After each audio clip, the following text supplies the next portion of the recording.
This episode is fueled by the American Petroleum Institute. No matter your politics, no matter the debate, one thing is certain.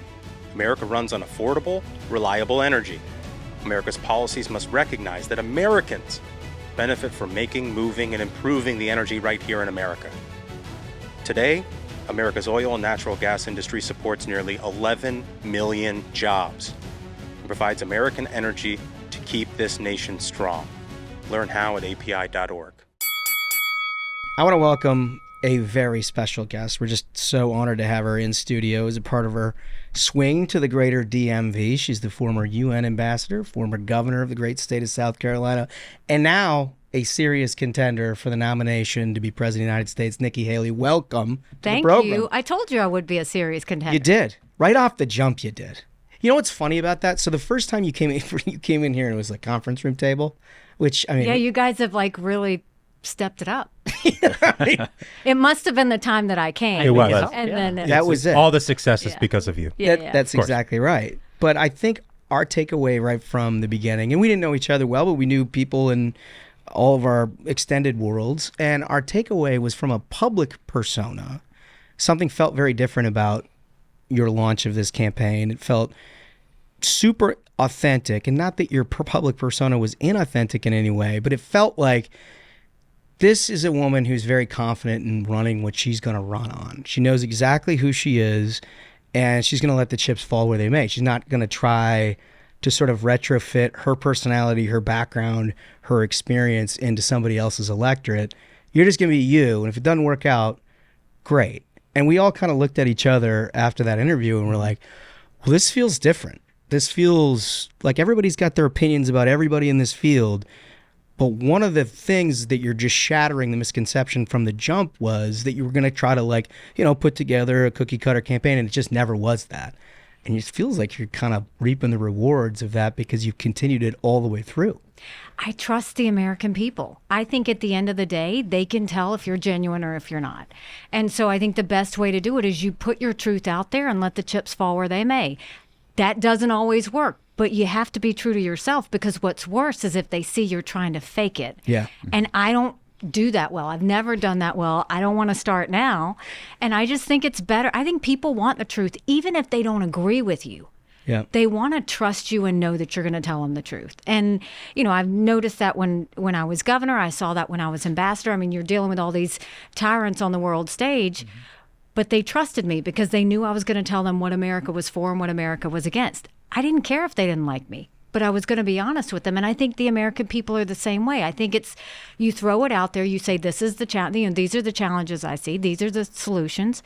And I think the American people are going to get it right. I really do. I have faith in that. Well, I mean, look, your calculation for what it was worth was perfectly right, because when you started, everybody's like, look, we love Nikki Haley. Everybody loves Nikki Haley. Her resume is great. She did a great job as UN ambassador. Probably not her time. We'll see what she has to say. And they were treating you as like, it's another formidable candidate, but it's not really a serious thing because you got Ron DeSantis and Donald Trump and everything else.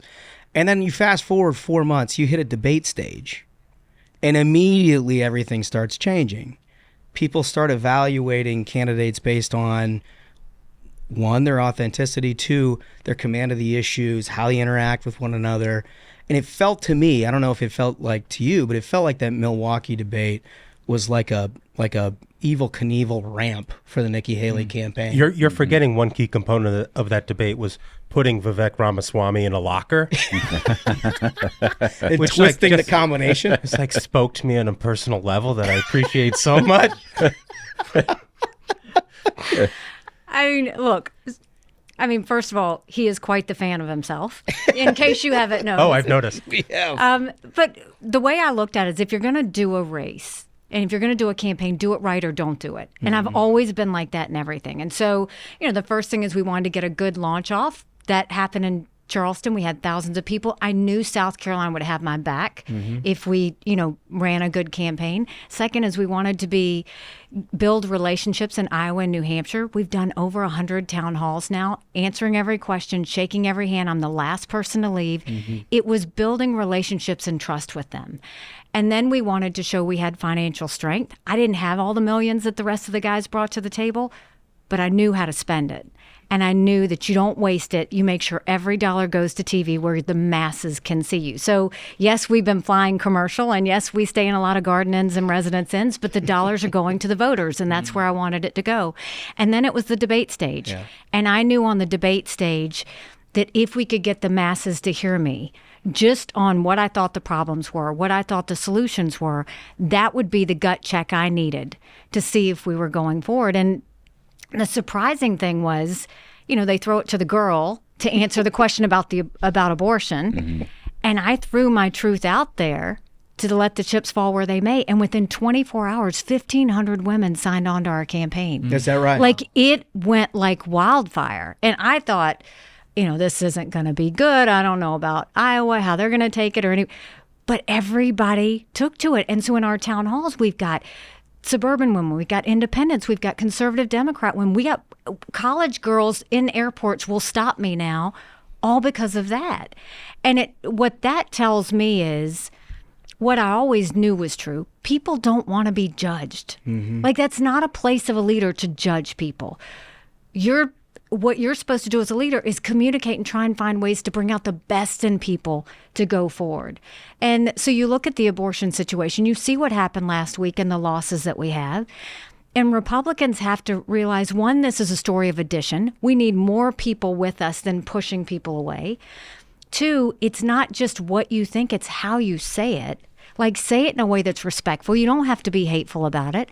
And then just be honest. Yeah, and I think it works. Clearly wasn't 6 times poll tested and focus groups. It's just kind of what you think. My staff didn't even know what I was going to say. Like, it's you want to talk about nervous. They were the most nervous people. Yeah, but I think they also knew kind of where I was on it. And I always thought, this is too personal of an issue for every woman and every man. Like, don't demonize this issue anymore. Women don't want to be divided over this. America doesn't want to be divided over this. So treat it with the respect it deserves. And it does go back to the fact that I had a roommate in college that was raped. And I would never want anyone to go through that wondering if she was pregnant. So I just think we have to be respectful. Everybody's got a story. Be respectful of their story.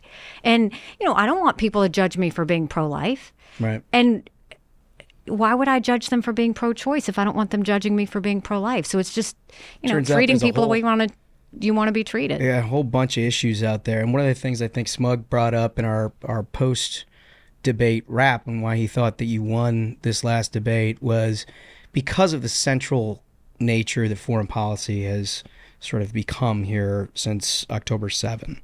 And it's sort of a dividing line in presidential politics where you either know what you're doing or you don't. Like, you can make it up, but when you're making it up, you can see through it pretty quickly.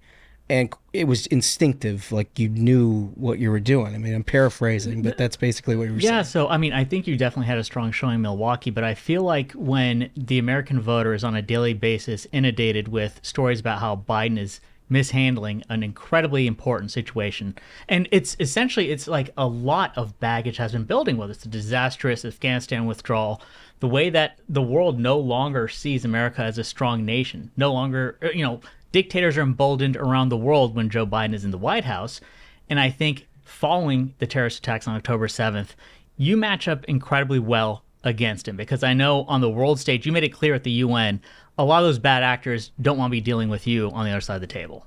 Well, look, I'm tough, but I do think it's important that they know what America expects of them and we stop being reactionary. That's the problem I see with what Biden's doing is, how in the world do we have 100 strikes on our military men and women on bases and you're just going to go do a little back and forth after 40 of them?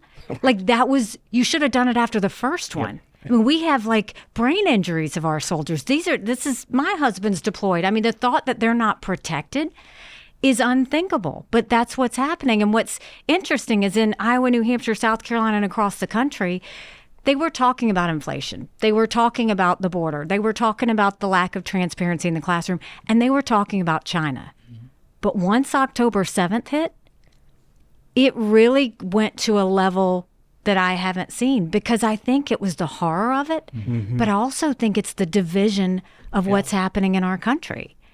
Which has come as a surprise to a lot of people. And, look, I knew it was there, but it shocked me too. I didn't know the level of latent anti-Semitism that was surrounding so much of the base of the Democratic Party that has come to the fore at this point. I'm guessing because you've dealt with all of this, I mean, you knew not only did we have some of that, but the world is in. But you know what no one's talking about is, first of all, the anti-Semitism was there. It was always bubbling up. It was always a concern. This just brought it to a whole new level. But what no one is talking about, that is, to me, a huge issue that I'll deal with as soon as I get there, is social media. So when you look at social media's role in the division of our country, the first thing I'm going to do is go to those social media companies and say, you have to show us your algorithms. I want the country to see the algorithms so that you can see how these companies move. The second thing is they need to verify every single person on their outlet and I want it by name. Because when what about Smug? Does he qualify? I've provided them with my government. If Smug is on your driver's license, then, and look, you can put Smug in parentheses, but I want everybody's name, because guess what that does? It gets rid of the Iranian bots, the Russian bots, the Chinese bots, and the North Korean bots. When you look at the misinformation that is causing Americans to do this, who's it coming from? The Iranians and the Russians right now. TikTok, it's the Chinese. Look at the videos out on TikTok that China's doing to make people sympathetic to the Palestinians. Look at what social media is doing. This is a national security threat. They are giving the narrative to the American people. So you've got college kids everywhere on campuses thinking that they are fighting the occupation of Gaza. There are no Israelis in Gaza. There are no Jewish people in Gaza. There is only Hamas in Gaza. But if you look at social media, you'd never know that. You would never know that. But I'm glad you brought this up, because one thing I wanted to reiterate, you were rudely interrupted in the debate when they were asked specifically about TikTok. And you had a moment that you Don't engaged. mess with my children. Don't mess. You can bring it to me all day long, but don't mess with my children. I mean, that was, and you know, the worst part is, this is kind of the hard part, is my husband's deployed. This is the first time I've gone through debates without him. He was always there. He was always in eyesight, and I always looked for him. And my daughter, who's 25, has stepped up to fill that role, because my son's in college. Wow. Yeah. So she stepped up to fill the role. So she was in the front row. Holy smokes. She's my only person. And when he did that, and you know, he had already gone after her before for TikTok. And the story behind that is she hasn't been on TikTok for years. But she got married last year, and during her bachelorette party, one of her friends put something out there, and she, I guess, you not retweeted it, but whatever you do. It was the one time she did it.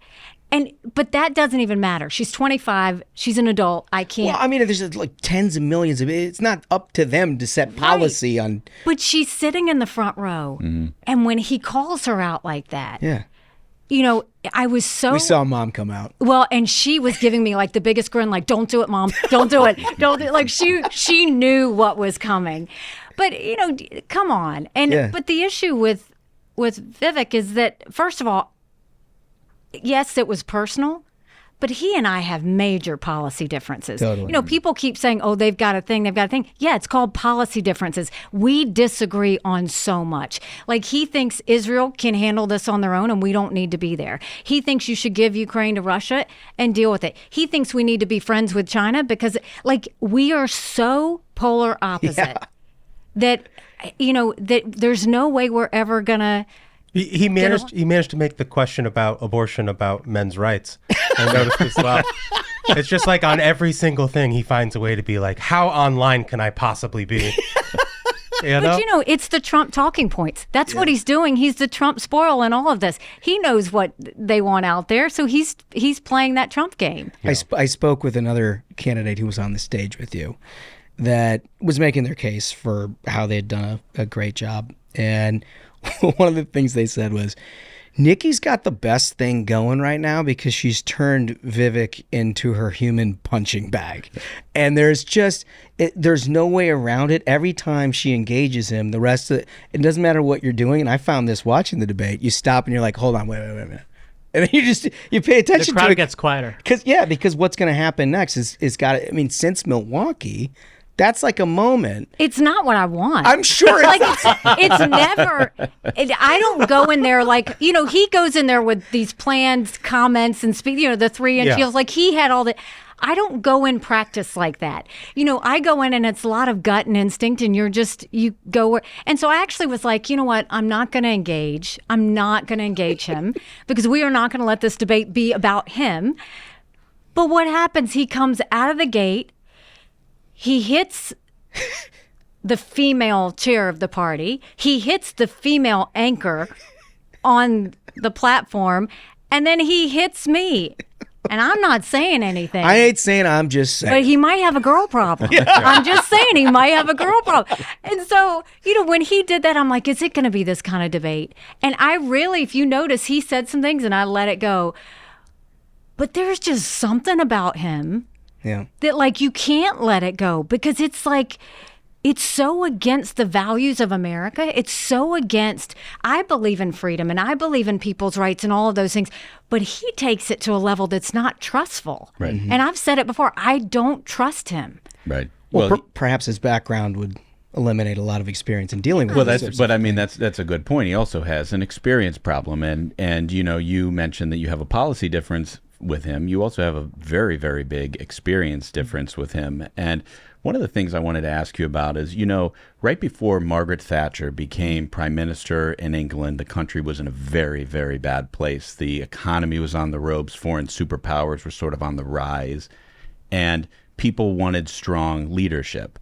And they wanted someone who was experienced. And, their system of government is a little different than ours. They don't have they didn't directly elect the prime minister. However, the parties wanted someone who actually had a record. And you have a record that you're running on at the UN. You actually were taking on the bureaucracy. And I wonder if you could talk a little bit about how you took on the Chinese representatives and the Russian representatives at the UN. I know there's a great story about John Kerry's sister. I wonder if you could talk a little bit about your experience at the UN. The UN is not for the faint at heart. It's really not. It's a tough place. And so every day you've got to fight. You don't know which country it's going to be.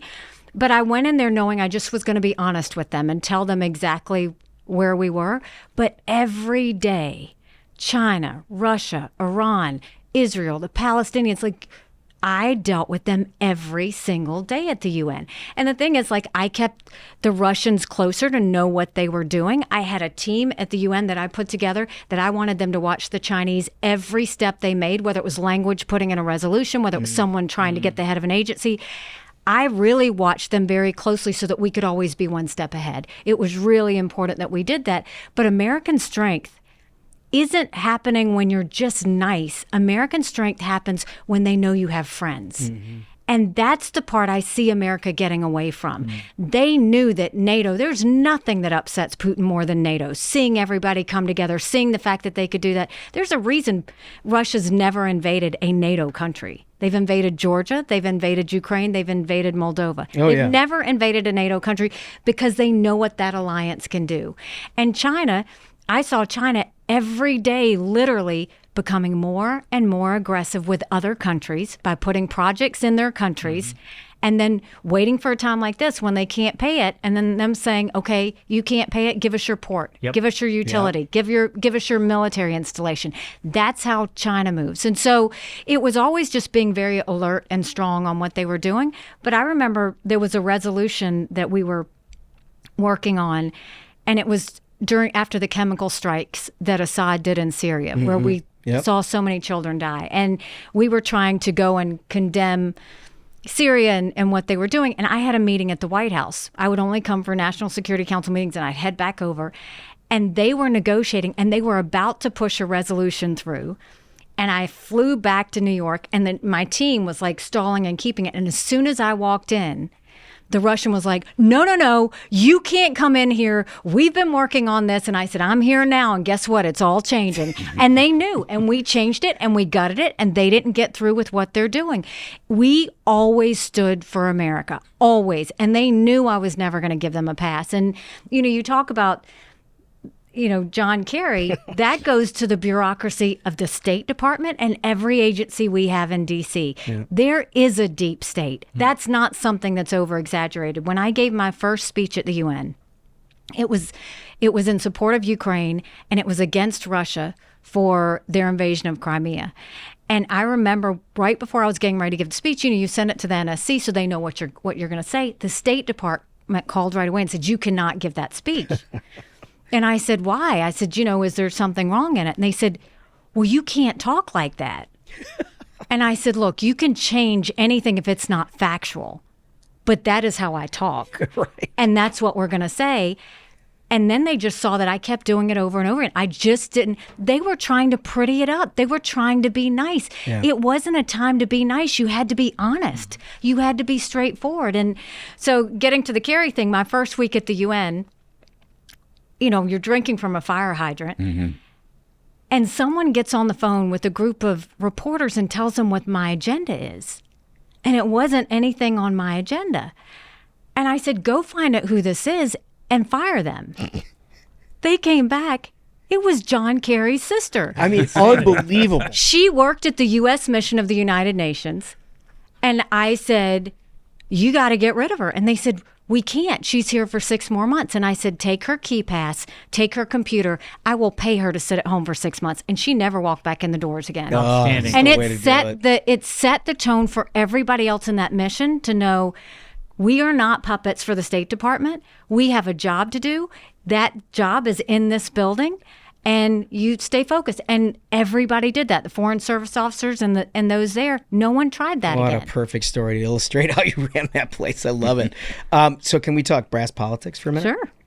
So, obviously, someone you know well has exited the stage. And Senator Tim Scott, who announced his intentions and ran a campaign throughout the summer, and I think initially was seen as a very formidable challenger not only to you, but the rest of the ticket, and sort of getting Republicans in the not Trump category to a consolidation place. Clearly that didn't happen for Tim.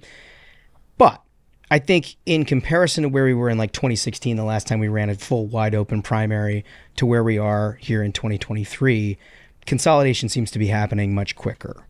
Part of that is rules, debate stage, who can actually qualify for the debates. Part of it is, I think, an endemic understanding from people like Senator Scott, like Mike Pence and others, saying we actually do want a choice here. And if I'm not it, I'm going to get out. What do you think the Tim Scott exit does for your candidacy? What do you think this goes sort of in the pre-primary window here in terms of what the Iowa caucus results ultimately look like? I think, first of all, Tim Scott's a good, faithful guy. I knew that when I appointed him to the Senate. I knew that he would be someone who was going to make South Carolina proud, that he would never disappoint us, and he never has. And I think he ran a good race, and I think the race was better because he was in it. Now that he's stepped away, of course, it shifts it again, the same way it shifted when, the vice president got out, when when everybody else gets out, and it shifts it with every debate. So we started with 12. First debate we had 8. Then it went to 7. This past debate it was 5. It's hard to recover if you don't make the debate stage. Mm-hmm. We've got another debate in a month. I can't believe I got to go through that again. In Tuscaloosa, and what you're going to see is, my guess, there's going to be 3 people on that stage. Yeah. And so, you're looking at 3 to 4 going into Iowa, a couple drop off. Then you have a couple going into New Hampshire. Another one drops off. And you see that as a good thing. I mean, ultimately, you're talking about a consolidation. It's historical. That's what happens. I mean, people drop before Iowa. People drop between Iowa and New Hampshire. And people drop from New Hampshire to South Carolina. And so we are going in for a head-to-head with Trump when we hit South Carolina. And, and that's the goal. And that's my home state. And that's where I think we're going to do it. But we're doing it by really touching every hand in Iowa, touching every hand in New Hampshire, making sure that we are front and center with South Carolinians, and we're going to earn it. Mm-hmm. And I think that's what people want. And people of Iowa and New Hampshire are smart. They go see people multiple times. Yeah. And I think the reason they go see them is because they want to see who's genuine. I think they do want to see who's right on the issues. I think they want to ask different questions as the election goes along. Yeah, when they get the same Nikki in July that they get in November, they're like, okay, well, that's something. Well, and I think they know that I'm just look, it's sometimes hard truths have to be said, and you got to throw it out there. And I think people want that. I think that's important. So, obviously Donald Trump wasn't on that stage, and I don't anticipate he'll be in the one in Alabama. And he's got, 40% of the electorate in Iowa, if the polls are to be believed, and likely caucus goers. I would say, if you listen to the message from DeSantis' camp, it's Nikki's running a good race. Yeah, she's going up in the polls, but she doesn't chip away at Donald Trump's hold on the MAGA base. And they would say, well, she can never get to 50+1, because if you can't chip away at the MAGA base, you can't get more than half the party. Only Ron DeSantis does that because he has crossover appeal into the MAGA base. Why are they wrong? What's he supposed to say? I mean, he's falling in the polls. And so he's going to go out there and say whatever he can. Is that why he threw all his eggs in the Iowa basket? Is that why he's not doing TV in New Hampshire or South Carolina? Let's see this for what it is. He's doing this. His team is saying, I'm the spoiler. But how am I the spoiler when we're bringing in suburban women, and we're bringing in independents, and we're bringing in people to vote that have never voted before? How am I the spoiler when we have Trump supporters who are saying, we love Trump, we support him, but we can't lose in November. We don't want to see Kamala Harris become president. Right. We're getting those, because at the end of the day, if you look at that poll that came out that Trump's bragging about, he's up 3 to 4 points in the swing states. You're up 10. 10 to 13 points in the swing state, the exact same poll. So what I'm saying is, look at what happened last week, and think about the fact that this isn't just about winning president. If I can beat Biden by 10 to 13 points, guess what else we win? The governor's races, the House races, the Senate races, up and down the ticket. That's what this is about. And we can't survive a President Kamala Harris, so we better get this right. And I've told everybody, don't complain about what happens in a general election if you don't play in this primary. It's a good message. Well, what they'll say, though, what the DeSantis people will say in addition to that is, Donald Trump has trained his fire on Ron DeSantis. He spent $20 million, $25 million or whatever through the super PAC or whatever. Do you anticipate that Trump's campaign is going to start to attack you now that you've risen in the polls? Yeah, I was just going to say, it's a double-edged sword. What do you think is going to happen? I mean, politics is a blood sport. Of course he is. I think that's why there was a bird cage outside my hotel room when, a few weeks ago. He's going to do it. But I also think he knows. He's watching these debates. He worked with me for years. He knows exactly how I am, which is I know my stuff. I'm tough. I'm going to call it like I see it. And I know him well. I know him well. And I'm not afraid to put that out there. And so I think if he knows if he's going to throw a punch, it's got to mean something. You want him on that debate stage. I want him on that debate stage. And the reason I want him on that debate stage is because the American people deserve it. They deserve to be able to hear it back and forth. If he was such a good president, get on the stage and say it. If you have no regrets and think you're fine, get on the stage and say it. And I get he's saying I'm winning by so much, why would I get on? That's fine if he wants to do that. But at some point, you're going to offend Iowans and Granite Staters and South Carolinians who are saying, wait a minute, you want us to vote for you and you're not going to get on the stage? Because there's going to be a debate in Iowa. There's going to be a debate in New Hampshire. There's going to be a debate in South Carolina. Are you not going to show up to the debate in that state and do a rally instead? That's not going to look good. That's not going to be, voters are smart. They want to see you go head to head. And not only that, are you scared? Come on. Nikki's just always playing offense. This campaign, you've run a hell of a one, but it seems to me like just picking up momentum a little bit at a time. Look, you're in town. 6 months ago, you came here, everybody would be like, I love you, but I'm afraid of committing to anything. And now you've got droves of people coming to rooms all over this country to support you. That says something too, the fact that you're raising all this money and doing all this stuff. But we're keeping our head down, we're staying disciplined, and we're focused on what matters. I don't let that stuff, we appreciate it, we want that. But at the end of the day, you don't stop. We have a country to save. And we'll do whatever it takes to do that, because I don't want my kids to grow up like this. I don't want my family to live like this. Look at how distracted we are. And that's the thing, when you talk about Trump, I actually think he was the right president at the right time. I agreed with a lot of his policies. There's a reason I called him when I decided to run. One, because it was the right thing to do. He gave me the job. But two, I wanted him to know I was in it to win it. But you look at it now, and whether it's fair or not, chaos follows him. It follows him. So it doesn't matter what he does. It's just chaos with him. And the American people can't afford that, because if we are distracted, the world is less safe. Our enemies are watching, and we can't have a country that's in chaos when we have to actually protect ourselves at this point. If our listeners want to help out, where do they go? Go to NikkiHaley.com. Tell 10 people to join us. We're going to do this. We're going to do this because America has an amazing ability to self-correct.